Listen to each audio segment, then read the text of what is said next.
سعید زمین پر گرے، حسین نے اپنے زانوں پر سعید کا سر رکھا۔ اب سعید کا حق یہ تھا، کہتے مولا میری وجہ سے آپ کی نماز مکمل ہو گئی، مولا میری وجہ سے کوئی تیر نہیں لگا، مولا میں نے سارے علیوں کو اپنے سینے پر لیا نہیں، کیا ہے حق حسین؟ کہا مولا کیا میں نے اپنے حق کو ادا کر دیا؟ حق حسین ہے مولا، کیا میں نے اپنے حق کو ادا کیا؟ مولا نے کہا بے شک سعید تو نے اپنے حق کو ادا کیا ہے، یہ حق حسین ہے۔ جہاں قدموں میں کہیں لغزش نہ آئے، جہاں پروانہ اپنی شمع پر اپنی جان کو لٹا دے، اپنی جان کو ختم کر دے، لیکن اپنے مقام سے نہ ہلے۔ یہ معشوق تھے، حسین معشوق تھے اور یہ عاشق تھے، لیکن اسی لیے میں نے کہا کہ عشق نظر آتا ہے۔ ایک عاشق تھا جو خدا کا عاشق تھا، خدا معشوق ہے، حسین عاشق ہے۔ حق کی خدا کیا ہے؟ یہ تو حق حسین ہے۔ حسین نے بتایا کہ حق کی خدا کیا ہے۔ حسین نے بتایا کہ کوئی شبیہ پیغمبر ہو، 18 سال کا جوان بیٹا ہو، اگر معشوق مانگے تو دے دے، اگر وہ مانگے سنبھال کر نہیں رکھتے۔ آپ مائیں ہیں، ماں کے دل نرم ہوتی ہے، لیکن پھر بھی میں کہوں گی آپ ماں کا ہوں گے بیٹے، علی اکبر جیسا بیٹا نہیں ہوگا۔ کربلا کی ماں کے بیٹے تھے، لیکن کسی کا علی اکبر جیسا بیٹا نہیں تھا۔ اکبر جیسا بیٹا دینا بڑا مشکل ہے۔ وہ جس کا جانا حسین کو ہوا دے، حسین روئے یعنی فاطمہ روئے، حسین روئے یعنی رسول روئے، جس کا جانا حسین کو عقیدہ کر دے۔ اور پھر جب علی اکبر آئے ہیں نا اجازت طلب کرنے کے لیے تو کیا کہا؟ علی اکبر کاش تیرا بھی کوئی جواب دیتا ہوگا، اور وہ تجھ سے مرنے کی اجازت مانگتا، پھر میں تجھ سے پوچھتا کہ کیسے جوان بیٹے کو مرنے کی اجازت ہو جاتی ہے۔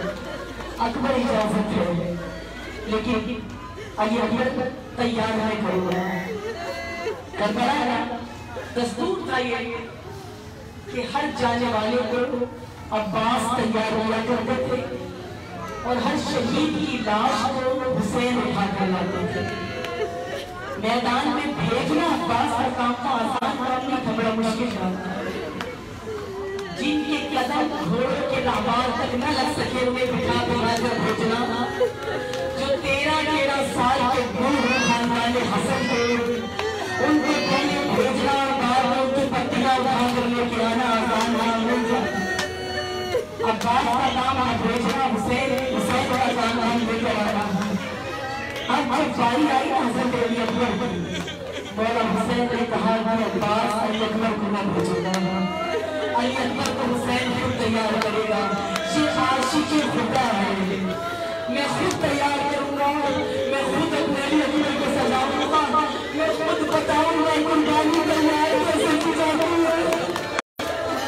امام حسین نے علی اکبر کو ضیاء فرمائی، علی اکبر کو سوٹ پہنایا گیا، علی اکبر پر آوازیں کو سجایا گیا۔ علی اکبر اب فوجی جوان بن کر جب تیار ہوئے نا، کمر میں تلوار کو ہوائی کیا گیا، ایک نظر حسین نے سب سے پار کر علی اکبر کو دیکھا، بدن علی اکبر کو دیکھا، اور پھر آسمان کی طرف دیکھ کر کہا